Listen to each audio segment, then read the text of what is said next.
Hello and welcome to Overdrive. I'm Rohit Paradkar and this is the new TVS Apache RTR 310 based off the TVS RR310 of course.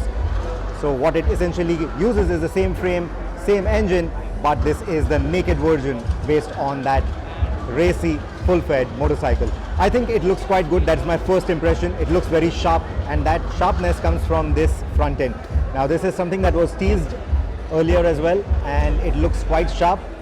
You can see the side profile as well. The bottom portion is the DRL. This is the actual headlight. The turn blinkers sit on top right here. There is a bit of a BMW design inspiration right there. And that is what it all looks like when it's lit up. So that's your headlight, DRL and the turn blinker. Up top you get this very nice chunky spine, and over that is a 5-inch instrumentation. I'm going to come to that in a bit. So let's first talk about the color. This is a yellow color. The yellow color is a very important color for the RTR range, right? The RTR200 also came with that, and here we see it in a very different combination. It's not just yellow, you also get the matte silver or the satin finish that you see contrasting with it, and then you have some black areas as well. Blacked out engine, then a white frame for the main engine, and then there is this satin finish for the subframe. Again, it's an aluminum subframe. The engine, like I said, 310cc, or rather the same 310 as the Apache RR310, but the power is up by about 2 PS, the torque is up by 1 Newton meter, and I'm guessing that this tune will also flow in to the Apache RR310 at some point of time. Now, a lot of you, the moment the teasers came out, said that this is probably going to look like the Street Fighter, the Ducati Street Fighter, and yes, I agree, it does. Especially that section, it's reminiscent of the Street Fighter. And what gives it that design is this angular belly pan, which I think has been designed quite well, looks quite nice. And then you have these shrouds around the radiator. The radiator itself has this nice guard. It's a proper metal guard right there. And then when you move up top to the tank, you see the typical Apache RTR DNA right there with those sharp tank extensions. You get a split seat design. Now the beauty of the seat is that you can read it right here. It says climate control. So you can choose to cool the seat or heat the seat depending on where you're riding it. I think it's a game changer. It's a cool feature, and this is something that is going to set this bike apart from its rivals. So that is a really good feature. I'm going to come to that on how to engage that or how to change that on the instrumentation. I'll come to that in a bit.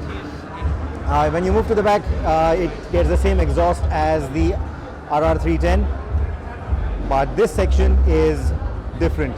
You get this nice chunky wheel hugger, and then you have this very tail tidy kind of a design right here. So that adds to that sporty and that sharp stance. So if you look at it from the side, it's got a very clean design. The tail light also looks quite nice.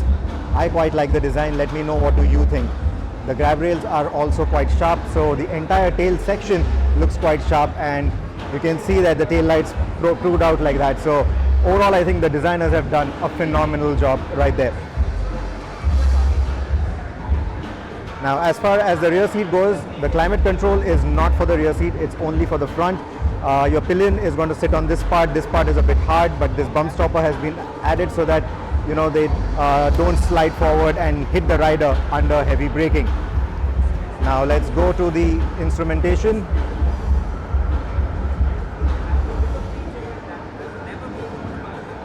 So that is the instrumentation booting up.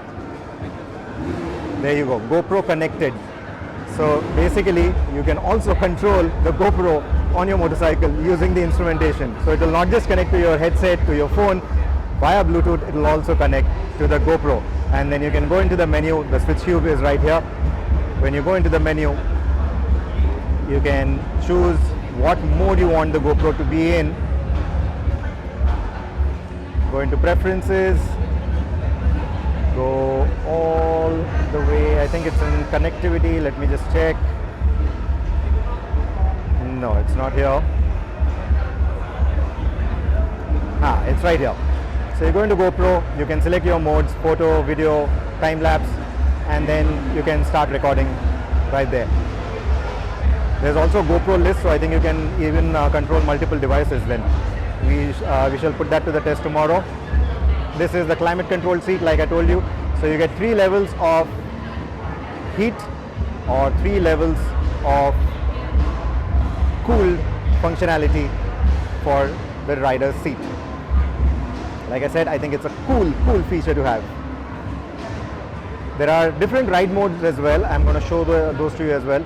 There's urban, rain, sport, track, and supermoto. It's a dig at KTM for sure, but yeah, there is a supermoto mode as well. So these are the main highlights of the instrumentation, and then I'll just also quickly run you through the design. This is the tachometer. This shows the riding mode that you've selected, speedometer, gear selector, rather the gear position indicator. Then you have the engine temperature, the fuel gauge, the odometer, the 0 to 60 readout, the ambient temperature, and also the tire pressures for the front and rear. Yes, it gets a tire pressure monitoring system. It's a Bluetooth based system. Yeah, the tires in question are the Michelin Pilot Road 5s, and the tire sizes remain the same as the Apache RR310. So no changes there. The suspension also comes from the Apache RR310. That means you also get adjustability for it. You can see it right here. You get adjustability for it. Now on this particular motorcycle, the yellow color, you get the wheel, the rear wheel also in yellow. And there are other color options available as well, which I'm just going to show you on the other side. So this is the TVS racing livery that you see here, which gets you a blue and black combination. It is inspired by TVS's ARRC race bike. They're calling it the Sepang Racing Blue. So this comes from the ARRC race bike, and this is also the same color. There's also a black, which is the base spec. I'm going to try and reach out to the other end now and try and give you a glimpse at that color as well.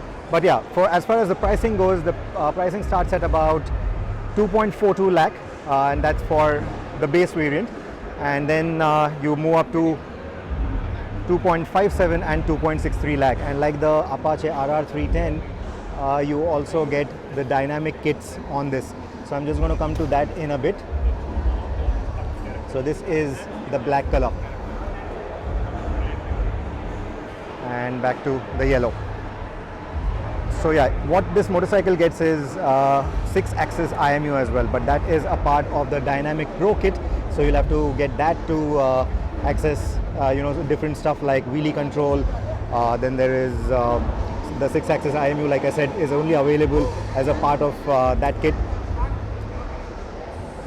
And how efficiently all of that works is something that we are going to find out tomorrow.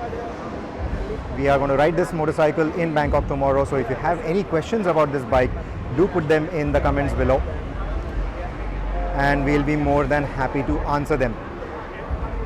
But yeah, let me know what you think about the motorcycle. I think my first impressions as far as the design goes are phenomenal. This is one motorcycle that I think I would definitely like to have in my garage.